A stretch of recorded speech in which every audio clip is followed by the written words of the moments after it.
feel like this is the kind of thriller that like reminds me why I love reading thrillers. Like, it's some of the things that happen in this, you're like, what? This was a really great time.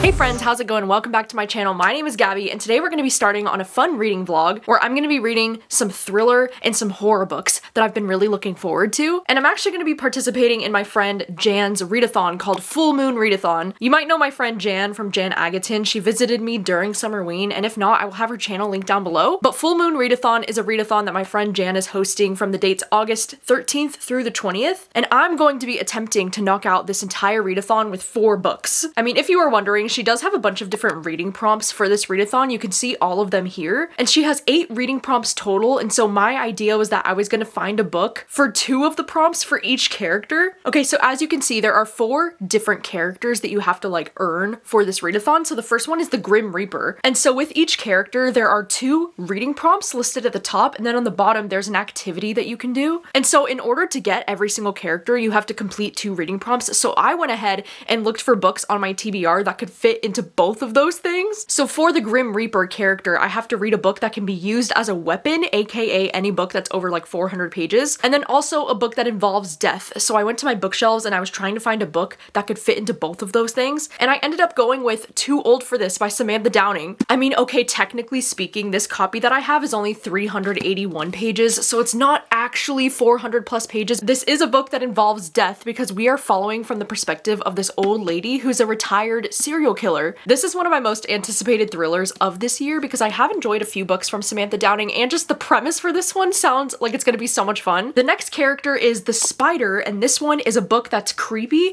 and a book that has 8 in the title somehow. This one was actually really fun to try and come up with different things that I could read for this, but I ended up going with the book Myra because this one is a horror book that I've been really looking forward to. And of course, this one fits into the prompt of being creepy because it's like a horror book, but also for the 8 thing, I noticed that Gonzalez has 8 letters in the author's last name, so I decided to go with this one. But I will let you know that this book actually ended up being a DNF for me, and I do explain why that was during the reading vlog, so I did have a backup option for this prompt just in case this happened, and instead I ended up reading The Dead Husband Cookbook, because this is another horror thriller book that I've been really looking forward to. And this is one that I have the audiobook from Libro for this one, and there's 8 letters in Cookbook, and I'm sure that it's going to be creepy because of what the book is actually about. The next character is the Zombie, and it says a book that is a slow burn / slow pace and bring a book back to life. So it's something that's been on your TBR for like over a year, like a long time. And for that prompt, I decided to go with The Other Family because this is one that has been on my TBR for a few years now. This book first published in 2022, and I actually picked up a copy of this book from Half Price Books maybe like 2 years ago, and it's just been sitting on my shelves. And this one, I mean, obviously, like, I don't know if this is gonna be a slow burn or slow paced book until I read it, but I mean, the fact that this book is nearly 400 pages, it does tell me that maybe this is gonna have like a slow pace kind of plot. So this is the book that I'm going with for that. I'm so curious about this one too because the little blurb on the cover here says, "The Watcher knows who you are and what you did." And then the last character is the Goblin, and this one says an ugly cover but an intriguing premise, and a trickster, like basically a book that's gonna have a plot twist in it. And so I decided to pick up Party of Liars because I personally hate this cover. Like, I just hate it. It's so ugly. I don't know, I don't really love the simplicity of this, that it's just like a black background with like some confetti over here, and the way that this is gold, but there's like dashes through the letters, and then the way that the author's name is in this like teal color. I just absolutely hate this cover, if I'm being honest. Like, this is so not satisfying to look at this. Like, I really don't like this, but it does have an intriguing premise because in this book it takes place in Texas, and you're following this girl's 16th birthday party, and you know that the 16th birthday party ends in death, but you don't know why or like who got killed. And this one, I mean, because it's a thriller, I think it's safe to say that it will probably have a plot twist of some kind, so I feel like this will be the perfect book to knock off this prompt. So yeah, those are the 4 to 5-ish books that I'm gonna be reading for today's video. I'm really excited to be jumping into more thrillers, and also during this reading vlog, I am gonna be going to Cannon Beach, Oregon for the first time with my sister for her bachelorette trip. That's going to be the thing that kicks off this reading vlog, which I'm so excited about because Cannon Beach is somewhere that I've always wanted to go to that I never have had the opportunity to go yet, and it's about a 6-hour drive. So let's just get right to it.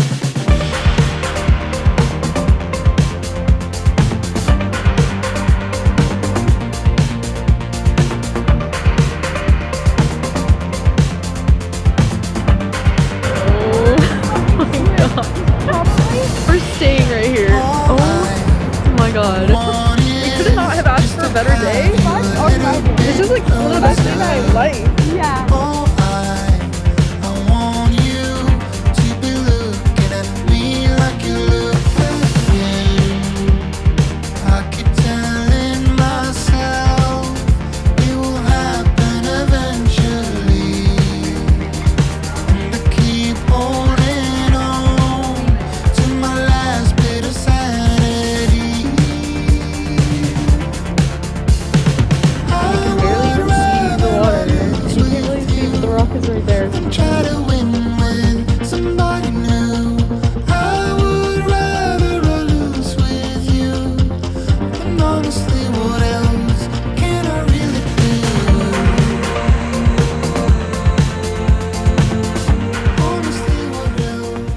Hi, hello. I wanted to check in for the first update for this vlog because I've started reading Too Old for This. I'm actually currently in Cannon Beach, Oregon right now with my sister for her bachelorette trip. And earlier today I was sitting on the beach and I got 122 pages into this one. And this book has been so fun so far because I love the fact that we're following this elderly woman who is a retired serial killer. So we're following this woman named Lottie Jones, and I believe that she's in her 70s and she has spent a lot of her youth, you know, like murdering people and getting away with it. And right at the start of this book, there's this woman named Plum Dixon who ends up showing up at her house. And so Plum ends up showing up at Lottie's house and she's like, hey, like I wanted to make this docu-series about you specifically and about how she was like wrongly accused of all of these crimes in the 80s. And Lottie is kind of like very immediately suspicious because she's like, why would she show up at my house like this? Because she ended up like changing her name. So like nobody should even know that she's the woman who was like accused of those crimes back in the 80s. But it's funny because she hasn't murdered anybody in like years. You know, she's coming out of retirement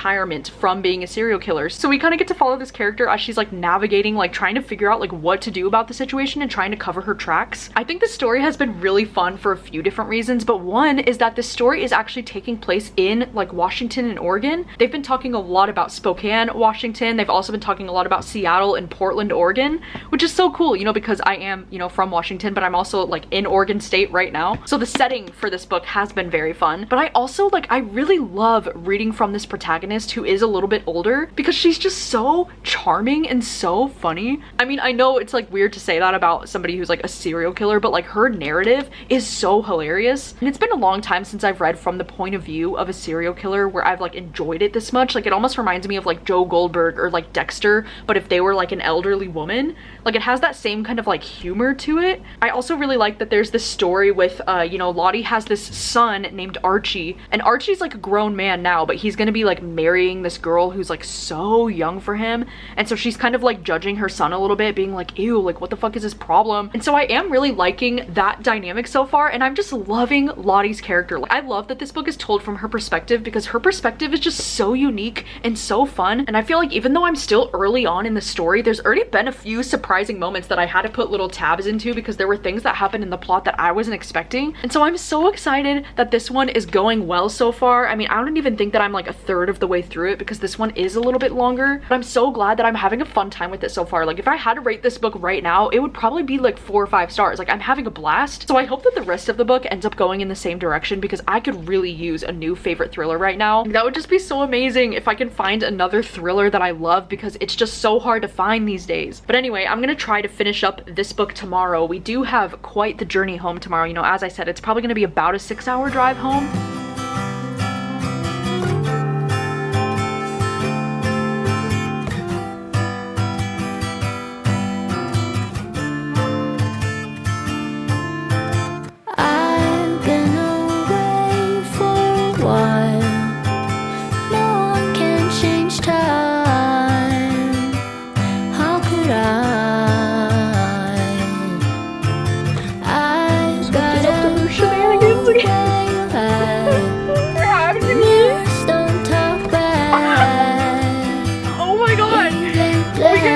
Life of a showgirl! Life of a showgirl! On each side, only reflections. Okay, hello. I am back home from the road trip to Oregon and I wanted to update you because I just finished reading Too Old for This. You know, I was going to try and read more of this last night after I got back home from Oregon, but I didn't end up reading anything last night because Taylor Swift ended up announcing her next album, The Life of a Showgirl. She announced the album cover, the dates, the title tracks, and then also she went on Travis's podcast and she has a 2-hour-long podcast with Travis and his brother. And it was just so crazy, you know, because as a Taylor Swift fan, it's been so long since she's done any kind of interviews like this. And I don't think I've ever seen her speak so candidly and so openly. And she was so intimate with like talking about some private moments with her and Travis. It was just so surreal. So like that took over absolutely every single brain cell that I had last night. I also watched the new episode of The Summer I Turned Pretty last night and that was also crazy. Today, I decided to do some reading sprints on my YouTube channel. And I rarely ever do public sprints these days, but I've been having so much fun doing reading sprints today because I've also been, you know, allowing myself to just fangirl about Taylor Swift and the new album, and it's so much fun talking about it with everyone. But while on reading sprints this afternoon, I just finished reading Too Old for This, and I am so thrilled to let you know that this was a really great time. I think I'm gonna give this book 4 stars. I don't think it was the perfect 5-star thriller for me, and I only say that because I guess with a thriller, like I want to give a thriller 5 stars when it like absolutely blew my mind. And I feel like with a story like this, there were never any moments that like really shocked me, or there were never like huge plot twists, but I just enjoyed the narration style in this book so much. I really love Lottie as a main character. I love that she's this like 75-year-old, you know, like elderly woman who is like retired from serial killing, and she like doesn't want to have to do it anymore. But then when things start happening in her life, she's forced to come out of retirement and start killing again. And it was just so entertaining to follow from her perspective. I feel like part of the reason why I want to rate this book a little bit higher is because it's so unique. I mean, I can confidently say that I've never read a book about an elderly serial killer before, at least not in this way. The way that we're so like in her head the entire book was just so fascinating. I also loved how much this author would talk about how like people really underestimate her because she's older, or there might be things that these other people aren't thinking about that gives her an advantage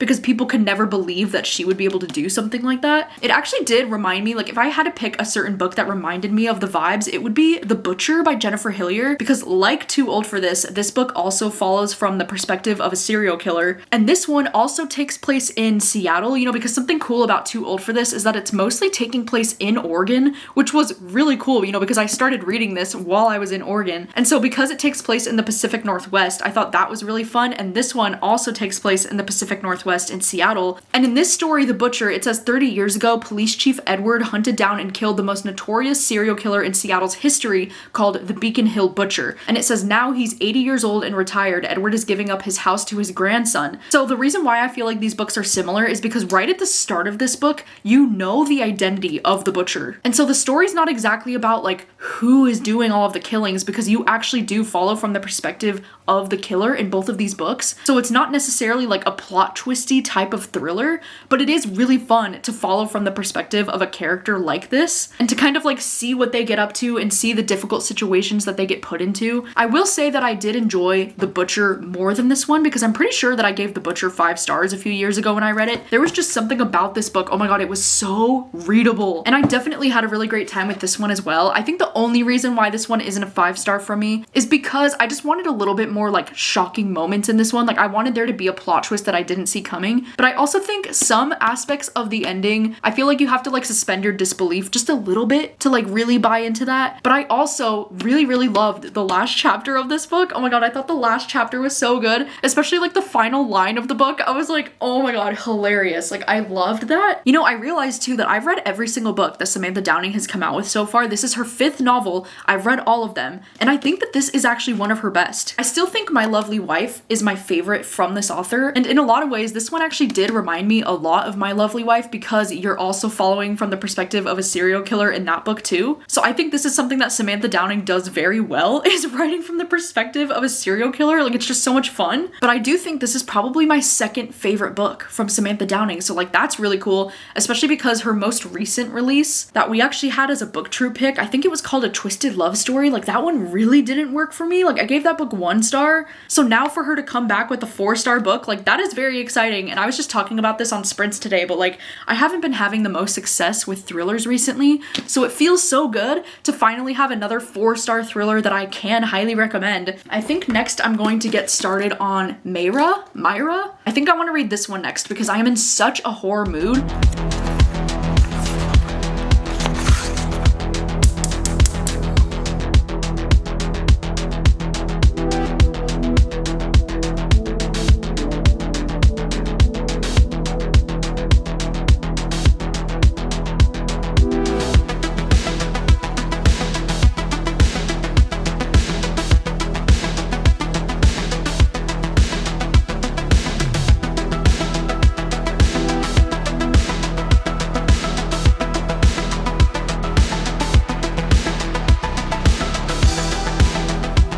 this morning I ended up going out to Woods Coffee to pick up some breakfast, and I also picked up a few groceries that I needed. But like, my god, it is raining so hard today, and I wasn't expecting it because I literally just went to the grocery store like wearing my shirt and I was getting soaked. It was like taking a shower outdoors. I was like, why is it raining so hard today? But anyway, I wanted to update you because last night I started reading Myra and I got up to chapter 9. I got 78 pages into this one, but I think I'm probably gonna actually DNF this one because I am just not clicking with the story. I just can't get invested. You know, the reason why I was excited to read this one is because it's about these like childhood best friends reconnecting after a long period of time. And this one actually takes place in Florida. And I do think something that this book is doing very well is like the atmosphere. Like there's a lot of really great atmosphere in this story. I don't know why, I just cannot get invested in these characters for the life of me. I did notice that this book has like a 3.2 out of 5 on Goodreads. And like usually I wouldn't care about like low ratings on a horror book because typically some of my all-time favorite horror books have very low ratings, so like that wouldn't really steer me away. But when I was reading a lot of the, you know, reviews of people that rated this book low,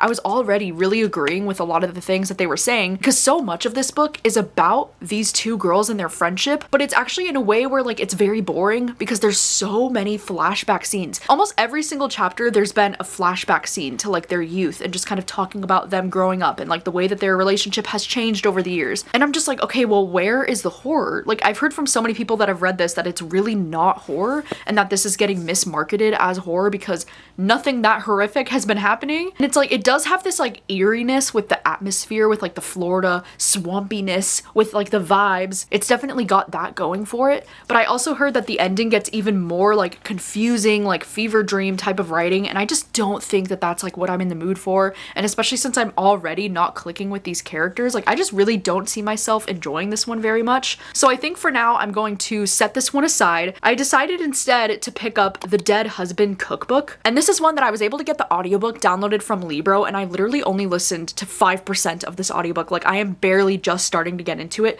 but I'm already really liking it. Like I'm already so invested just from that first chapter. I'm actually so invested that I decided to download the ebook on my Kindle so that I can follow along in my Kindle because of how much I loved the opening chapter. I love that in this story, The Dead Husband Cookbook, I love that we're following this woman who's a ghostwriter, and she gets hired to be working as an editor on this woman's celebrity chef memoir. It says that this memoir uncovers dark secrets about her husband's disappearance and mysterious deaths at their isolated farm. So like, I don't really know what to expect with this book, but I'm already having so much fun with it. So I figured I would try to update you at the halfway point. And actually right now in about 15-ish minutes, I'm gonna be doing reading sprints with my friend Jan on Patreon. You know, Jan, the actual host of the Full Moon Readathon herself. We're gonna be doing some sprints together very soon. And so I'm hoping that I could read a good chunk of this book today. I'm also very excited because the other day while I was at the grocery store, I was able to get so many of like the pumpkin spice creamers and like the pumpkin spice cold foam. Like all of it is back in the stores now. So I was like, oh my gosh. So I finally have everything that I need to make my chai pumpkin drink that I love to make in the fall. And so I'm definitely gonna make one of those before we go on sprints.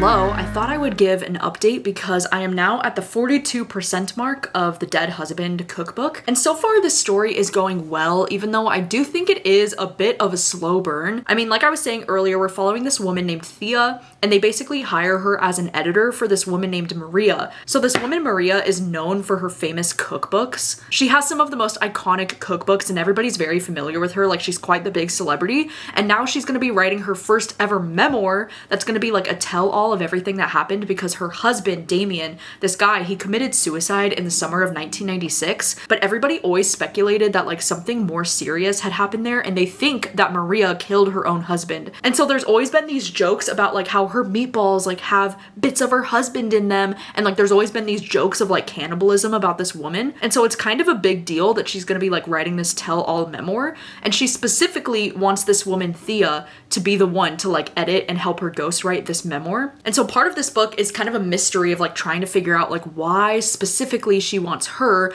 It almost does remind me of like Evelyn Hugo in that way, or even like Great Big Beautiful Life by Emily Henry, with the way that we have this like iconic, you know, celebrity person who specifically wants to work with somebody and you're trying to figure out why they want to work with them. So I feel like this kind of storyline has become more and more popular. And also like those stories in between the chapters that we get from Thea's perspective as she's like figuring out the situation, we also do get the actual story that Maria is writing. Like we get to see the chapters of her memoir in between the chapters. And so you do get Maria's story of like how she met this guy Damien and like different stories from her life. We also do get recipes from her cookbooks. And I've got to say those parts with the recipes, I've just been like skipping those chapters because I feel like they explain every little detail of like all of the recipe information. And I'm like, okay, I'm not reading to just read about recipes. I usually do like the story within a story, but in this case, it does feel like it's making the book feel a little bit more slow paced. I mean, don't get me wrong, I am liking the atmosphere in this book a lot. I feel like it's building this very like creepy, eerie, just kind of weird atmosphere. Like something feels off, but you can't exactly pinpoint what feels off. I like that, you know, this character, Maria, she has all of these like weird rules regarding her manuscript. Like she doesn't ever want the manuscript to be sent over email. Like she has very specific ways about how she wants her to help with this manuscript. And she's like, you're only going to give me feedback like directly in person. Like you're never going to send it to me. I do like how this book is talking about like the hardships of motherhood specifically and how there's higher expectations placed on mothers compared to fathers. This character, Maria, will talk about how like, oh, it's not that big of a deal when fathers abandon their children, but if a mother were to do it, it's just unheard of, you know, or like the expectations on a mother compared to a father are very different. And I'm liking that kind of commentary throughout this book. I also noticed on Goodreads that this one is actually listed as a thriller book first instead of a horror book. So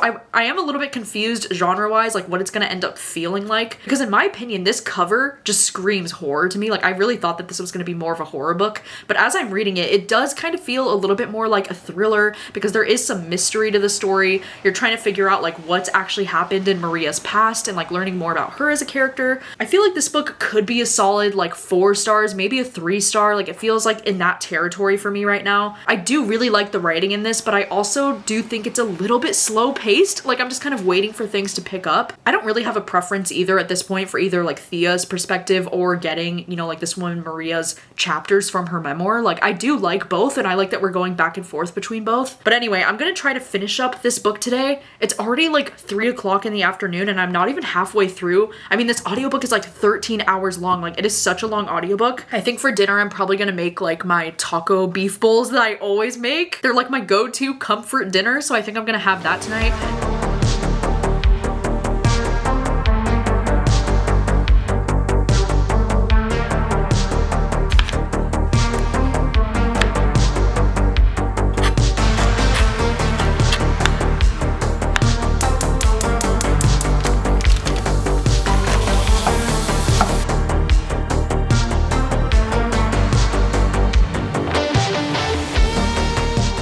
It is after 6 o'clock at night. It is several hours later, but I wanted to update you because I just finished listening to the Dead Husband Cookbook, and this book ended up being just okay for me. I'm probably gonna end up giving this one around 3 stars. I mean, something that I wasn't expecting with this book is that it definitely reads more like a thriller than it does a horror book. And I kind of went into this with the expectation that it was gonna lean a little bit more horror. You know, so much of the story is like this mystery, you know, about this woman Maria and like about her past and like what actually happened with her husband. This story also reminded me quite a bit of Verity by Colleen Hoover. It had a very similar style to that book. And I also feel like I want to give this one 3 stars because I feel like I've read a book like this before. Like, I don't really think that this book brought anything new to the table. It kind of read like a mixture of like a lot of different things that I've read before. And I also think as much as I appreciate a lot of the like feminist, you know, commentary in this book, because I think there is a lot of talk about, you know, motherhood in this story and like the expectations that seems so unfair. And also just other like feminist commentary in general, like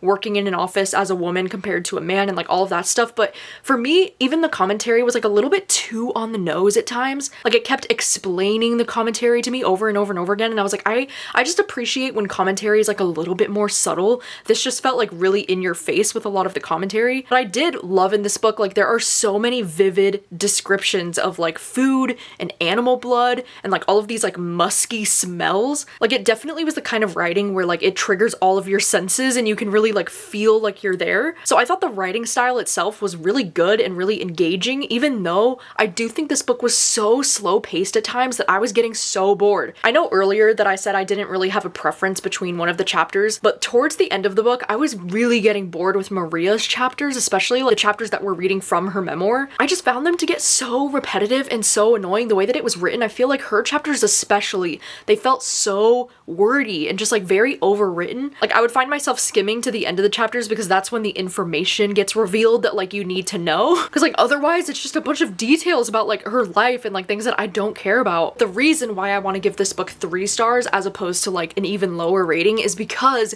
there was a plot twist at the end of this book that really surprised me. It took me off guard. You know, I feel like in hindsight, looking back on this book, like I definitely should have seen this coming because I don't even think it's like that original of a plot twist. And I don't think it's the kind of plot twist that like you couldn't predict if you like really sat and thought about it, but like it really caught me off guard and I did not see it coming. So I was pretty thrilled at the end of this book. And so I really liked that there was at least one twist in this book that really worked for me. And I really liked the last chapter of this book. I thought the book concluded at like the perfect moment. So the ending of this book was very strong. I think this is my first book that I've ever read from this author, but I really did connect with the writing in this a lot. I mean, I do think this book is just way too long and it definitely needed to be cut down, but it's good to know that in general, I really do like this author's writing. I think I do have another book from this author on my TBR. It's that one called Delicate Condition, I think is what it's called. So I'm really excited to eventually get to that one as well because of how much I ended up enjoying this one. I think I also though just went into this book with false expectations because like I was really thinking that it was going to be more of a horror book. And so when it ended up being more of a thriller as opposed to horror, it just kind of like took me off guard and it wasn't exactly what I was expecting this book to be. So I think that might have also affected like my personal enjoyment with this one. I don't know. I can see a lot of people really loving this one though. And I mean, this one has pretty high average ratings on Goodreads. So it does seem like this one is being very well received already. But anyway, I'm going to spend the rest of my Friday night editing because I really need to edit another reading vlog that's going to be going up very soon. And so I'm going to be doing that. And then I will update you tomorrow once I start on the next thing. It's still been raining all day, by the way. Like it is just dumping rain outside and it's kind of magical. You know, it doesn't happen a lot for the month of August. Like we don't get rain like this in the month of August, at least not here in Washington. This is not normal for us at this time of year. And it's actually kind of nice. It just sounds amazing outside.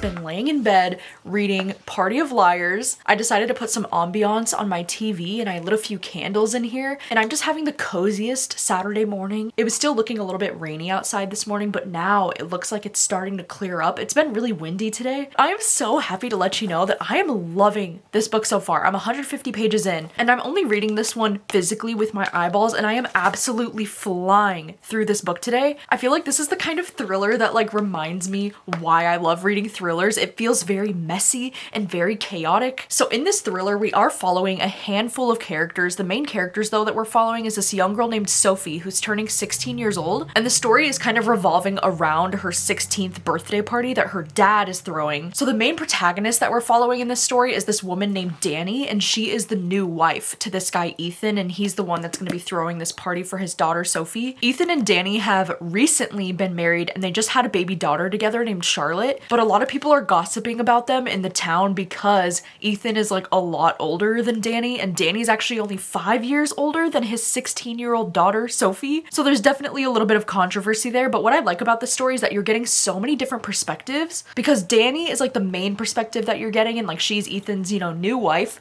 We also do get Kim's point of view, who is Ethan's ex-wife. Like she's the mother of this girl Sophie, and Kim is like a really, really nasty person, and like reading from her perspective is so tough because like she's so obviously very jealous of, you know, like Ethan and like his new life with this girl Danny. And like, you know, this girl Danny, she's not only like super young, but she also has like a huge following on Instagram because she does a lot of like baking stuff on Instagram. So she's quite the social media influencer. Then we also follow from the nanny's perspective, and the nanny is this Irish woman who's like in her 60s and she keeps saying that like the house is cursed that they're living in. We also do follow from the perspective of this girl named Michaela, who is like Sophie's best friend. And I like that this story story, we not only get the present day timeline of like what's happening at this girl's 16th birthday party that's being thrown, you know, in this mansion that Ethan owns, but we also do get these flash forward chapters that are letting you know about something that happened at the end of the party. So like we know that somebody died at this party, but we don't know who and we don't know why. So I like that the story's kind of like going back and forth between those two timelines. You know, something that I personally love in my thrillers is I love when there's almost like a supernatural or like horror feel to the books.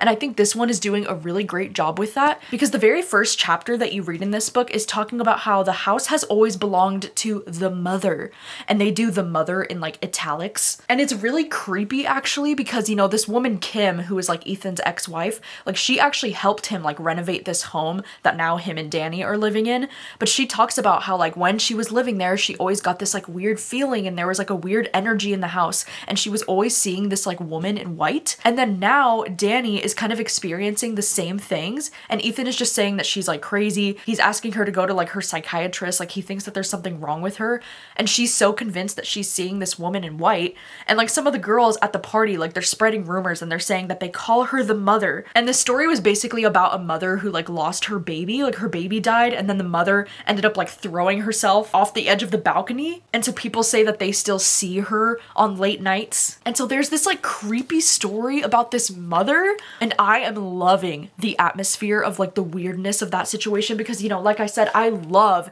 in my thriller books when there's just a touch of something like supernatural going on or something spooky. I also love when you read from the nanny's perspective, like she's the one in her 60s. Almost every single time you're reading from her perspective, she's saying like this house has a bad feeling and like something bad is gonna happen, and like she can just tell that something is off. And she's kind of obsessed with death in a really like weird way, but in a way that's like very entertaining to read. I also think it's just been so messy. Like this is the kind of thriller where there's like a lot of gossip between all of the characters and like a lot of different layers to the story as far as like the connections between all the characters, because I like that you're kind of getting this messy situation between, you know, like Danny and Ethan, but then his ex-wife Kim, who is just like so jealous of them in their life. She's like, that's my house, like I built that house, and like that's my daughter, and like she's just very jealous that Ethan has like this new life for himself. And there's also a bit of a situation happening with the teenage girls as well, where like Michaela and this girl Sophie, they both seemed like they were kind of interested in this guy Mason, and it seems like there's a little bit of drama there between them as friends.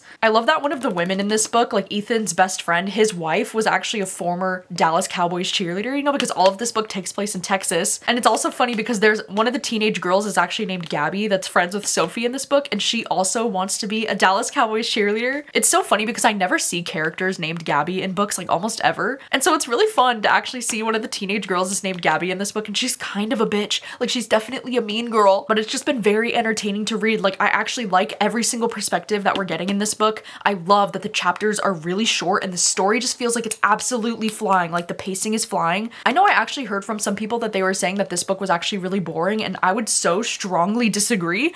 I feel like this book is so entertaining. Like this is exactly what I like to read in a thriller. It's messy and dramatic and stupid, and I just love it. I actually feel like if you enjoyed The Hunting Wives by May Cobb, I feel like this one feels kind of similar, just because, you know, it is taking place in Texas. There's a lot of like gossip, like small town between these wives and these moms and these teenage girls. And I don't know, there's just something about the writing style in this one that does remind me of The Hunting Wives. And you know, The Hunting Wives was a thriller that I gave 5 stars. Like I absolutely loved this book. I have actually started watching the TV show. I think I've watched like the first 3 episodes, but I wasn't as into the TV show as I was into this book. But I do think if you liked The Hunting Wives, I would definitely recommend this one. Like I am having such a fun time with this. I mean, I'm glad that I'm reading this on a day where I don't really have much going on today, because I'm like gonna sit here and finish this book so fast, because this really feels like the kind of thriller where like it's hard to put down. I'm really engaged in the writing. I can't wait to see where the story goes. And like, I actually feel like this could be a 5-star thriller. Like I don't want to jinx it. I don't want to jinx it because I know I'm still early on. I still have half of the book to go. And like, I don't know where this story is going to be going. Like maybe it's going to end up being really predictable and maybe I'm going to hate the ending. I don't know. I have such promising feelings about this one, and I haven't felt like this about a thriller in a while. So like I'm living, laughing, loving. Like this book is just reminding me why I enjoy reading thrillers in the first place, which is a really incredible feeling to have, especially after the way thrillers have been going for me this year. So I'm gonna sit here, finish the book, cross all of my fingers and toes that we have a new 5-star favorite on our hands. Like, can you believe?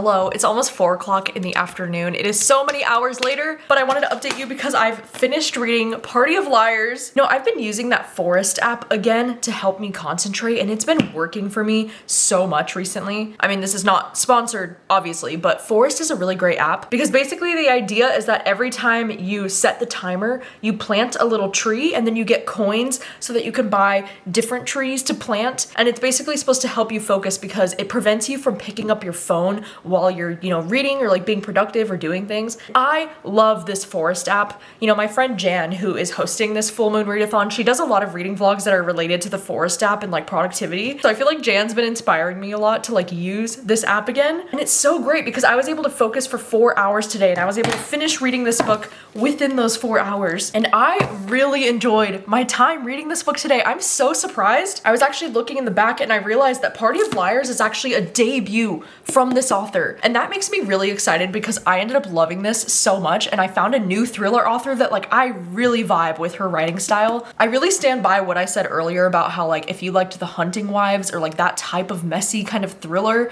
I think you would absolutely love this. Like this book had so much juicy drama and there were so many different like romantic storylines that got all tangled up and so messy. I feel like this is the kind of thriller where like almost none of the characters are very likable and you're kind of like, oh god, like it's some of the things that happen in this, you're like, why? But it's so dramatic and so much fun. It was just exactly the kind of thriller that I was in the mood to read today. Apparently, I don't know if I want to give this book 5 stars. Like, I don't know why. It feels like there's something holding me back from wanting to give it the full 5 stars. I think I am going to give it 4.5 stars though, which is amazing. Like way better than I ever could have guessed. I think the only thing holding me back from wanting to give this book 5 stars is that I loved the kind of like spooky atmosphere that was in this book, and I just kind of wish that ended up playing a bigger part in the story, if you know what I mean. Because I feel like at the end of the day, I know that this book is a thriller, but like at times there were little hints at it being kind of more horror or like something more spooky, creepy happening. And I just really wanted this book to lean into those horror elements a little bit more. And then I think it really could have been a 5-star for me. But a 4.5 stars is such a high rating for me, especially with thrillers. Like I've gotten way more picky with thrillers, as I've mentioned. And this was just a really entertaining thriller. Like I love that I have another thriller that I can recommend to you as something that like you'll want to read this entire thing within one sitting because it's just so addicting. And this book will just keep you flipping the pages, like it'll keep you up all night trying to finish this. I do think the ending was pretty satisfying because like I was worried that there was going to be like something at the end that would piss me off. But I think there was a twist in this book where I was like, oh my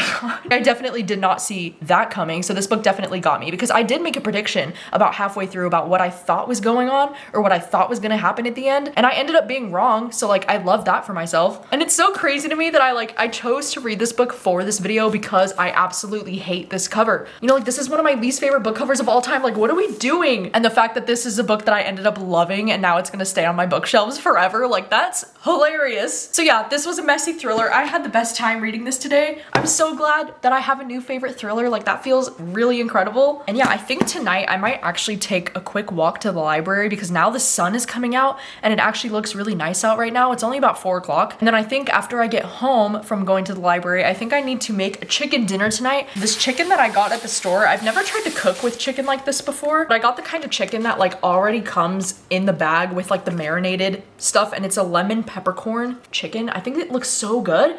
I think I'm just gonna make this with like some mashed potatoes. And then I think I got some asparagus in the fridge that I can make with this. So I'm really looking forward to this dinner.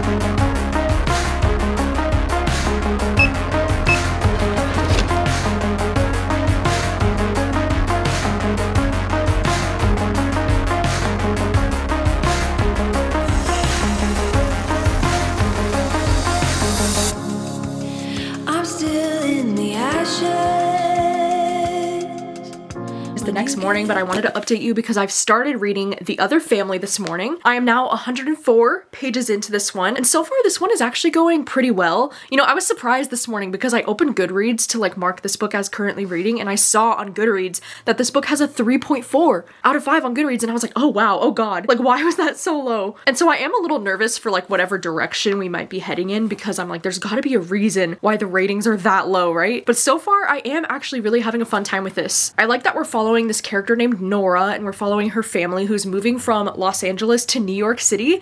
They're actually moving to like the Brooklyn area, which is one of my favorite areas of New York. And I love that they're from LA, you know, because like that's, you know, a bit relatable to me because I'm also from like the South Bay, Los Angeles area originally. And I love that this family is like moving into this home in Brooklyn, and she's starting to get to know the neighbors. They very instantly make friends with these two neighbors that are these two women that have children that live like right down the street from them. But they quickly find out after moving there that this house that they just moved into was where this triple homicide happened, and these three people were like murdered in their bed. And they also find out that the person who committed this crime was like never found. And I mean, granted, this crime happened like a long time ago. I think it said it happened in like 1996. So like it wasn't like a recent thing, but they're still concerned because the person was never found, and there's all this like weird mystery surrounding this case. And they're starting to wonder like, why did we not hear about this until after we moved in? Like that's so weird. And so in this book, we are following multiple different perspectives because we mainly follow Nora, who's like the mother, but then we do get the daughter's perspective as well, this young girl named Stacy who's like a teenager. And then we also do get the perspective of this guy named Jacob. And Jacob is a really creepy perspective to get because he's just this rando dude who's kind of like watching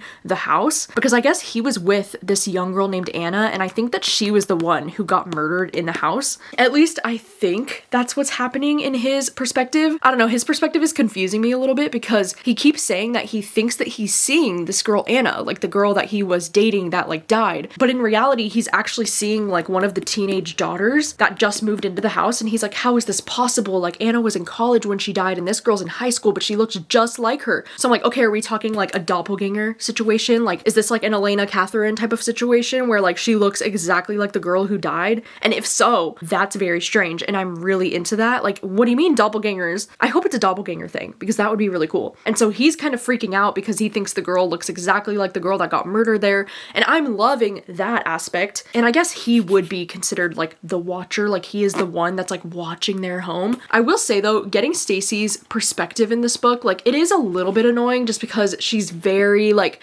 teenage girl, you know, and she's like talking to this boy, and there's just a little bit of like cheesiness to like reading from her perspective. I definitely like reading from Nora's perspective the most, and then I do like reading from Jacob's perspective just because he's kind of creepy. But yeah, so far this is going well. I mean, I'm curious to see where the second half ends up going and why this book might have such low ratings. Like, I'm gonna keep my expectations very low, so we'll have to see. I will update you with thoughts once I finish it. And the rest of this afternoon, I don't have too much going on. I mean, my sister's gonna come over because we're gonna be filming this video that we want to do for Patreon in September, so like that's gonna be happening. But otherwise, I don't have anything crazy going on. Me and my mom are probably gonna try to watch more Gilmore Girls later tonight, and then Big Brother, and that's about it. So I will update you with more thoughts as I get further in.